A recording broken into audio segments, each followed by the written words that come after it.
জাতিকে অনিশ্চয়তার মধ্যে না রেখে দ্রুত জাতীয় নির্বাচন দেওয়ার আহ্বান জানিয়েছেন বিএনপির মহাসচিব মির্জা ফখরুল ইসলাম আলমগীর। বিকেলে কুমিল্লার লাকসাম উপজেলা স্টেডিয়াম মাঠে সমাবেশে তিনি একথা বলেন। এ সময় মির্জা ফখরুল আরও বলেন, বিএনপি অন্তর্বর্তী সরকারকে সমর্থন দিয়ে যাচ্ছে। নেতাকর্মীদের ধৈর্য না হারানোর আহ্বান জানান মির্জা ফখরুল।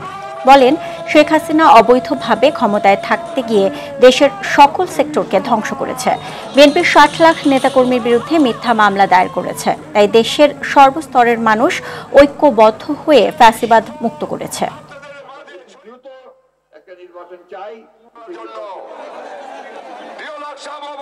জনগণের ভোটে আমরা সরকারে যাব, সেই জন্য আমরা মনে করি যে বাংলাদেশকে কোনো ঝুঁকির মধ্যে ফেলা উচিত নয়।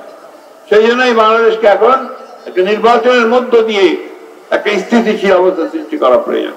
অতি দ্রুত একটা নির্বাচন চাই, সেই নির্বাচনের মধ্য দিয়ে আমরা একটা স্থিতিশীল বাংলাদেশ দেখতে চাই।